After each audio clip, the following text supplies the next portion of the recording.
going to start off with Coach Bret Bielema, opening statement, and we'll go to Coach Arnett.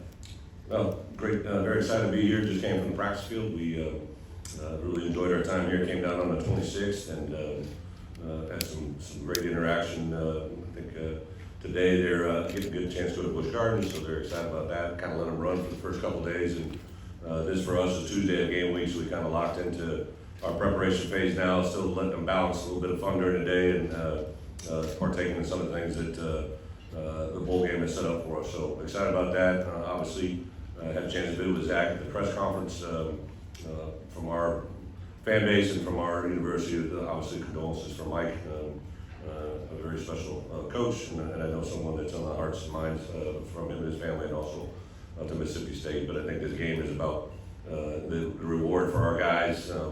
Went through a really kind of a tale of two different seasons.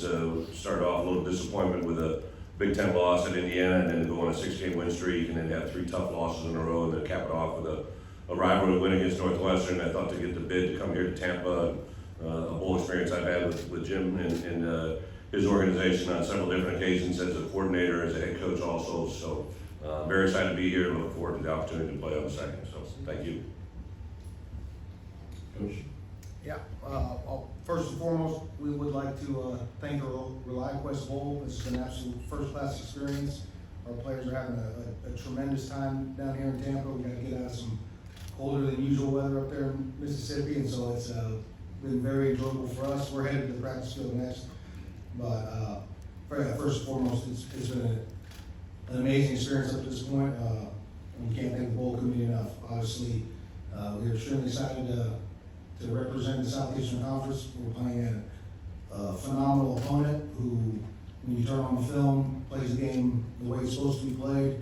I know our guys have a deep respect and admiration for how they play the game. I mean, ultimately, you know, we're gonna have a good time here, but there's 2 hard-nosed football teams gonna line up and hopefully put on a good show for all the fans in attendance. Obviously, we are very appreciative of all the different signs of support for Coach Leach and his influence on the game. The thing we talked about and Coach Leach's family has expressed to us, obviously we don't want to get lost in this, is ultimately a reward for our players for the job they've done this year and the success that they've had. 8-4 football team.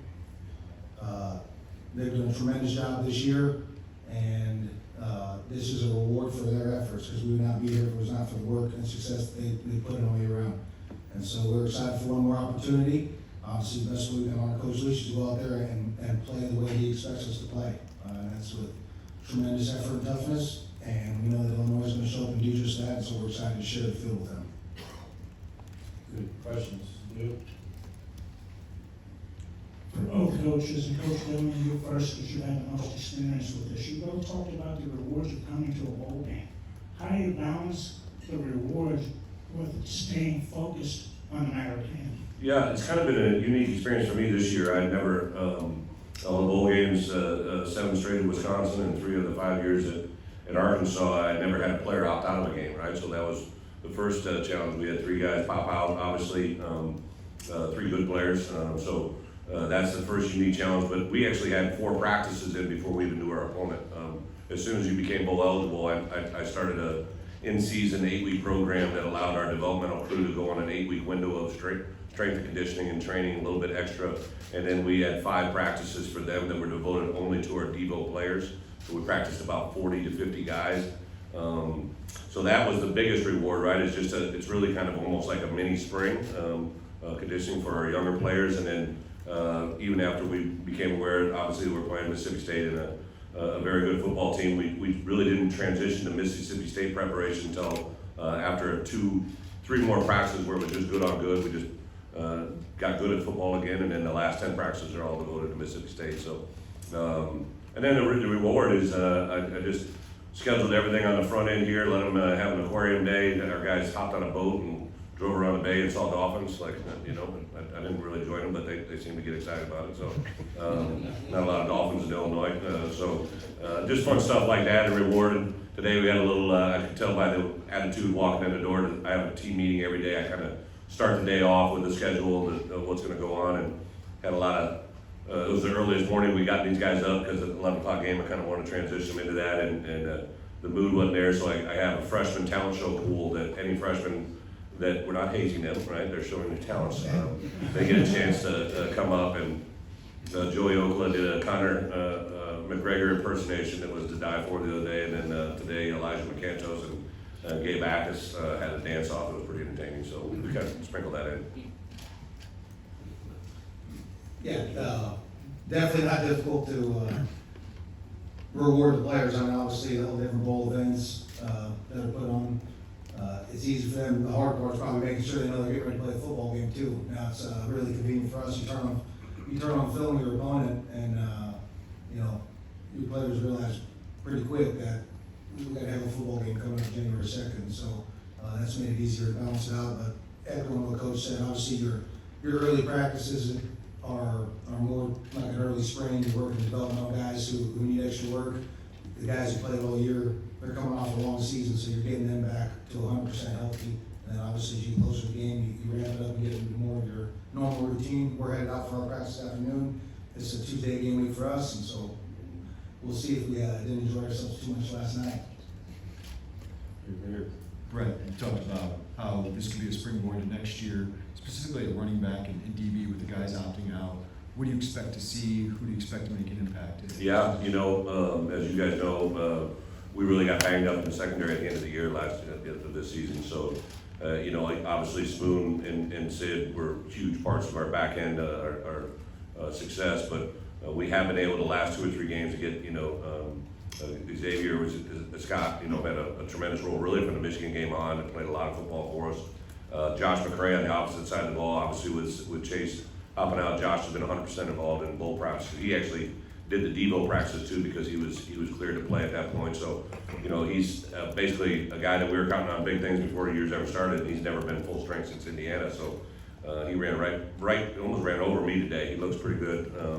So that, and then a guy that Tyler Strain, you know, really had a nice, you know, couple games there at the end. He got knocked out of the Purdue game with a concussion, but has really come in and done a nice job. So I think, obviously, the way these guys play offense, right, our secondary is going to have to be at its best. And Coach Henry, new play caller, right, but he literally called plays all year during practices, during scrimmages. So this is something that, you know, it's new because it's new, but it's not really new to our guys. I really haven't seen any hiccups in what they've done.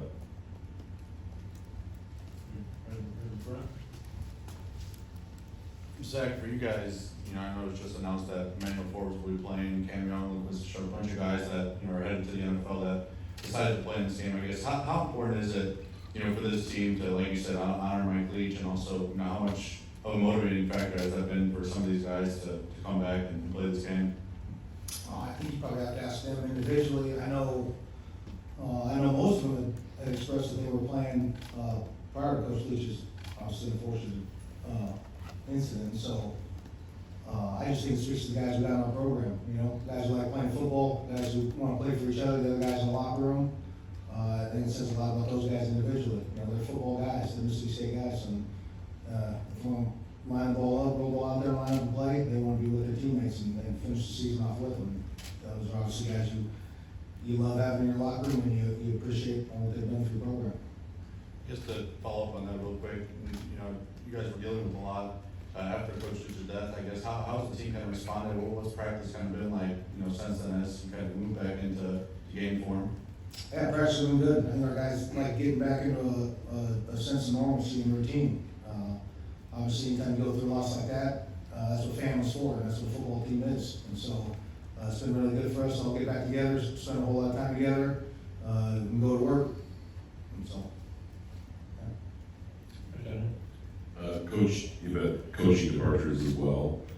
You have, I guess, 10 assistant spots to fill. What's your plan to do that for? Yeah, I'll actually name a DB coach here within the next day. I have that literally the day I made the transition. I knew who I was going to hire. it's actually somebody I actually interviewed before in the original process that I didn't get to. So that one's kind of been sitting on ready, but when he joins us, he'll be kind of more of an analyst, eyes in the sky on game day. But the on-the-field positions have been really filled for the bowl game within our staff with quality control assistants. On defense, Ryan Simerson and Alex Panos, who have been student assistants for us, I've let them step into the role kind of as GAs that are helping, obviously offensively or defensively, the way we kind of laid it out. Aaron Henry has taken the back end overall with some help. Coach Boo's taking the linebackers inside and outside with Preston helping him, and then Jamal's taking the defensive line. So that's that, and then Danny Cameron, who's been with us all year as an offensive analyst. He had worked in the running back room with CP. He had done all of CP's videos, tips, grinders, all that stuff. He'd been doing it all year, so he's easy transition to put him into the running back room. And then, like I said, I'll fill the defensive back position very quickly, but I'm going to wait to hire my running back and my outside linebacker job until after the bowl game. And there's some NFL people involved as well, so I may wait actually till later January until the NFL season's done. Thank you. Coach Arnett, Bill Rogers, we put up some pretty good numbers this year in the air raid system. Is he unfairly labeled as a quarterback? Yeah, I think he probably is. I mean, obviously, you judge a quarterback by how they perform and typically the record of your team. And so, since he's been a starter, we won a lot of games, and he's played really, really well. He gets us into the right place. I think I can't speak to every offensive system, but I know in the last 3 years of learning under Coach Leach, he gives the quarterback a tremendous amount of freedom at the line of scrimmage to really check into whatever he wants. And those got to be up there as one of the best ever doing it in his system. So, I think probably be an unfair label. For both coaches, again, Coach Zach, we'll start with you. The portal, great coming in, now you gotta worry about guys going out. How much of a double-edged sword has that become? Yeah, it's the same for everyone, right? Obviously, it's a new day and age of college football. Players have opportunities if there's a better fit for them, a better opportunity for them, then they certainly have the right to go and do that. And obviously, you have the right to recruit and try to improve your team. And so, it's a reality we're all dealing with. Yeah, when I took the job 2 years ago, I told Josh that it was coming out of COVID and it was entering the portal world, right? And it's really allowed you to, for a coach taking over a program, right, allows you to flip your roster pretty quickly into your skill sets, right? Like not good, bad, or different. We were going to definitely do things differently offensively and defensively than they had prior recruited. So we kind of adjusted the staff and the roster as it goes forward. I didn't even realize I had a personnel meeting yesterday, and it was brought to my attention. I guess we're one of the top 5 or tied for second or whatever it was in fewest guys in the portal. And I didn't really know that. I don't really count it. I didn't track it, although I've been listening to some of these bowl games, and I heard as high as many as 20 players in the portal. To me, that's like crazy. But everybody runs their program a little bit different. Like we're a development type program, but there's been guys that have come in. Obviously, Tommy DeVito, we're a different football team because of the quarterback, right? That was an immediate one. Right now, we have some portal guys that we haven't been able to talk about yet because and I'm sure Zach, the portal thing is very frustrating because you can't sign them to anything. I mean, you can sign them to an NIL if you want to burn it, an NLI, right? An NLI, national letter of intent, but it's non-binding. So they can literally take a scholarship and then go, and there's no repercussions on them. It's just on the school. So we don't sign our guys, so they're not literally going to be committed 100% to our program until the first day of class. For us is the second January, whatever it is, the 17th after Martin Luther King Day. So it's the NCAA is trying to catch up to it. The 85 rule scholarship really has helped, but I think it's a necessary evil just in the world that we're in right now. Bret, where are you guys at health-wise, or anyone you don't think you'll have available on Monday? Yeah, not pulling one on Zach here. We're actually 100%. The only guy, Josh Geske, who's a backup lineman, he got injured in bowl practice before we left, and he went through Indy today. I don't know if he'll play, but he's a backup lineman and on field goal. But otherwise, everybody, other than the guys you know about, right, the guys that have missed season all year, everybody should be good to go. for Coach Arnett. Same question to him, your players' availability for this game as well as health. And on top of that, how do you yourself handle the transition to head coach and still being defensive coordinator, getting ready for this game and being involved in the offense? Yeah, well, obviously, we expect everyone who's on the trip to be available to play, and so we're at full strength as well. Obviously, it's been a learning experience, to say the least. Right, obviously, got a lot, trying to prepare for a great offense, and still being the defensive coordinator, call defense, but then obviously also responsible for seeing the whole program. Fortunately for myself, got to learn under obviously one of the best ever doing it, Coach Leach, and just doing my best to try to replicate what he can do. For Bret, you mentioned before, but with Aaron Henry, it's not a new responsibility, but maybe a new title. We talked to guys like Johnny Newton and Tyree Barnes who weren't in his position groups, so we know what Aaron's about. So when you were able to make that announcement, how did you feel the team reacted to kind of knowing what Aaron's about and what they're going to get? Yeah, unfortunately, because of the timing of the whole thing, I believe Tuesday morning I knew that Ryan was going to get the job. I was with Aaron, that's when I told him. And then we were at homes that week, and of course, that was the last week of live recruiting, so I was telling people in the homes, like, hey, everybody wanted to know who's going to be the D coordinator. I'm like, well, you're sitting right next to him. And they thought I was talking about me. I'm like, no, the other side, right? And I really wanted to keep it under wraps just for one reason. I think there's a great power in telling your players first, right? But it was just kind of the way that it played out. I knew that wasn't going to be possible. And then literally Taz literally called. Aaron and I were in the car. I just told Aaron I was going to name him coordinator about an hour earlier. We were driving to a recruit's home, and Taz called, and he thought he was worried he was going to be leaving, right? So Aaron had begun to tell a few guys that what was happening as well. So, but the reaction's been awesome. And just at practice, obviously there's a game plan involved with Mississippi State. So we'll do a lot of things that we've done, but we'll also change up some things. And I'm excited for the offseason. Whoever I bring in there in the outside linebacker room, I know exactly what I'm looking for there. I got a pool of about 5-6 guys, and I'll kind of sort through that with Aaron and the rest of the staff. I'm kind of elevating J-Mo as well to a title that I think those two guys, you can do that when you have guys that know each other. Heck, those guys play together, right? So I think it's exciting about what our defense has been and maybe possibly where it can go.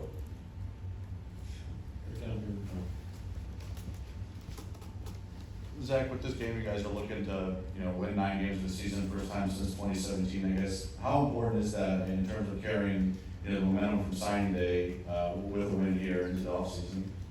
Absolutely, it's always better to go on offseason with a win than a loss, right? Kind of, as much fun as you have on these bowl trips, you always remember how it ends, right? So yeah, that's important. Obviously, we did a really nice job. Our assistant coaches, I failed to mention them up to this point so far, but they've probably been the biggest benefit to me throughout this whole process of how good those guys have done. And they did a heck of a job. We held our signing class together.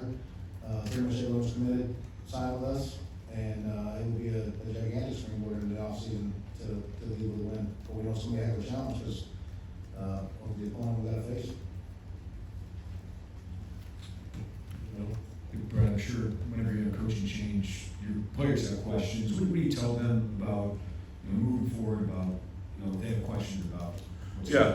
What's kind of been new to these guys, I think, is they've been around a staff that they loved, right? I cried when Ryan called, right? Like, he and I got emotional, and when CP and I had conversations, but it's kind of cool to see that, right? Like, you got to teach your kids how to build relationships and how to feel bad when someone leaves because they've impacted your life. I remember when I was a young player and my outside linebacker coach left to take a job at Wisconsin, right, when I was at Iowa, and I remember going through a lot of emotions back then. So I think it's been awesome. I think I did kind of in my own way tell those guys, listen, the guy that hired those other guys is still here, right? So I'm going to probably do it again. I think anytime I replace an assistant, I try to build on what we've already done, but I like to bring in a different, kind of not an opposite, but a different way of doing things. I think in the outside linebacker room, I'd really like to bring something that brings a lot of pass rush value. I really think we have an outside, Kevin had done a great job of building that room. That outside linebacker room might be one of the most talented groups I've ever been around, just in pure numbers and quality of players. And then obviously running back, with Chase leaving, one of the best in the country, but, I feel pretty good about some of these other guys we've recruited, so I think it's been overwhelmingly amazing to me how many people have reached out to me about these 2 jobs.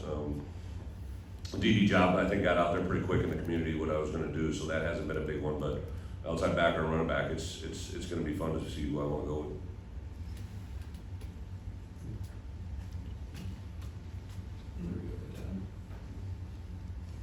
For both coaches again, and Coach Bret, we'll start with you. Was there a play or a call during the game this year that you just had to laugh at? Or, and I know this is a bad analogy, or you've been playing era? Yeah, I was pretty lucky. Obviously, Coach Leach gave me complete freedom to call whatever I want, whenever I want, and so there's probably been a few too many zero pressures and some really bad times, and it's gone the wrong way. But yeah, so whatever I have, I definitely pulled it out there. Yeah, and I just gotta say, if these guys can build upon and improve on that defense, I feel bad for the rest of the Big Ten, because that's been some of the best defense. As a fan of just defense and aggressive defense, the way it's supposed to be played, the job that they did this year, I mean, it's fun to watch. I know our guys have enjoyed watching it just on film, because that's how defense is supposed to be played. They've done a phenomenal job. Thanks, Coach Andy, you as well. I don't know how many people know the storyline. Coach Miller, Bart Miller, and Coach played it together back in the day, so I've been trying to get Coach Miller to share some stories back in the day. I was on the losing end of that. But well, the question is whether there's a Was there a play or a call during a game that if you didn't laugh at it, you'd pull your hair out? I shouldn't comment on that. I might get fined. I didn't comment on that, actually. I don't think, yeah. Keep the Michigan game out. Yeah, exactly. Well, I get a couple other choices as well. No, I think the one thing that's really fun, is just being in year 2, and Coach will get to know this now. When you take over a room, right, as a head coach, one of the most rewarding things you can have is player success, right? Like, wins are great. I got notified yesterday that 4 of our guys are invited to combine, right? So I called all those guys last night, and just to hear that voice, like that, to hear their reaction. So, we had 19 guys get all conference. We have 10 guys coming back that were all conference players. I think my first year we had 3 or 4 players, all total, right? And now we have 10 returning. It's fun to see these guys build.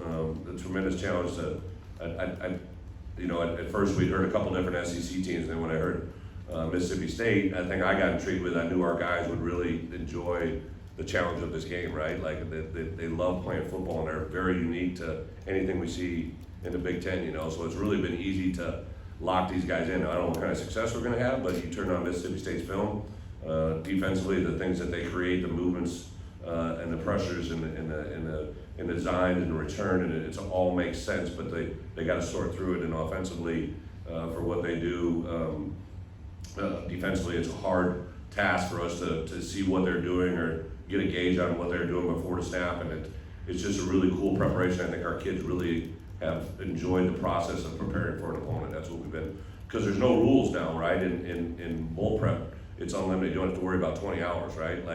And for coaches and for players that love the game of football, the more you can teach and coach and slow the game down, the better they'll play, and that's what's fun about the bowl game. Bret, I'm curious, you mentioned watching Mississippi State's defense on film. What are your impressions of Emmanuel Forbes, not only the way he can get interceptions, but also bring them back for touchdowns as well? I hope he doesn't get any of those reps. But very opportunistic. We have a phrase in our program, CTOTTY, catch the ones they throw you, and he is very opportunistic. A lot of that's, the quarterbacks are facing a great deal of pressure, right? Now, it's not necessarily physical pressure, it's mental pressure. What Coach does schematically is a very tough challenge to know anything that's happening before the snap. So I think a lot of times quarterbacks are thrown into what they think they are going to see, and the answer ends up changing in the middle of the play. And that's a very hard thing to simulate game speed wise for our quarterbacks in this preparation. Got 2 more questions here. Which one here and you? Bret, as you work on filling out this coaching staff, how, if at all, has the pitch changed, just given what you guys have done in your first few years? I don't know. For the interest, I guess. Oh, you mean for beyond our staff? Yeah. I think, you know, what's amazing to me, I can't imagine what Zach's going through. Like, so when I had to make my first staff, right, I remember I kept 2 guys from Coach Alvarez's staff.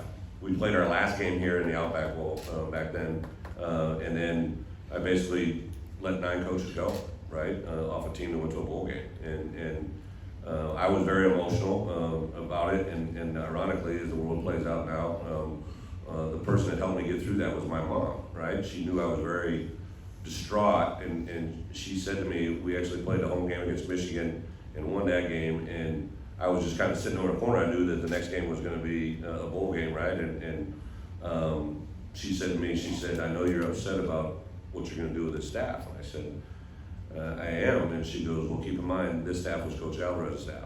You got to make your staff, right? And that was a huge turning point for me, because that's the way I kind of began to view it, right? And that's when I made some transition. Next year we won 12 ball games, right? And I didn't know coaches at all at that point, right? Now I'm 52, getting ready to turn 53 here in about 15 days, and I just know so many more people, right? And I've never hired a friend, right? Now I've hired former players, and actually, when I gave Aaron a job, he said, I didn't think you'd name me because you always say you don't want to hire a friend. And I said, you're not a friend. And I kind of said it like that, and I didn't mean it like that. You're a former player, right?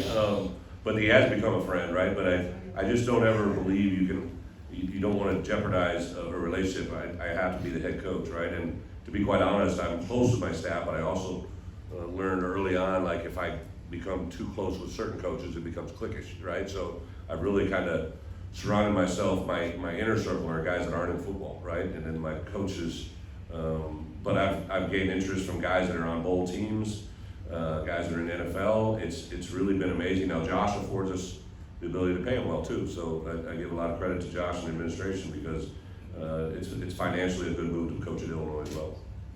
All right, Leo, last question. And for both coaches, and Coach Bret, we'll start with you. When you start this season, your goal is to be one of those 4 teams in the college football playoffs.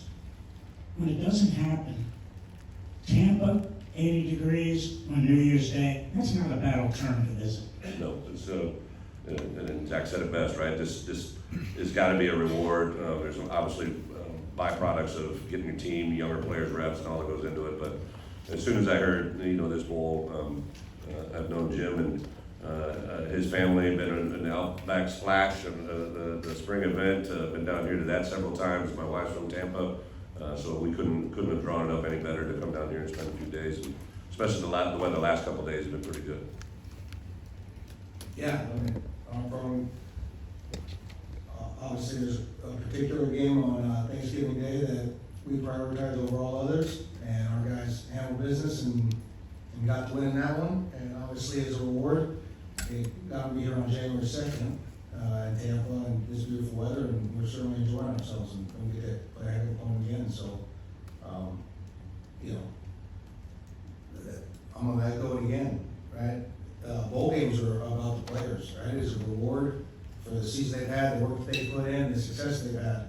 And both teams have had incredibly successful seasons, and they should be, players should be commended for that.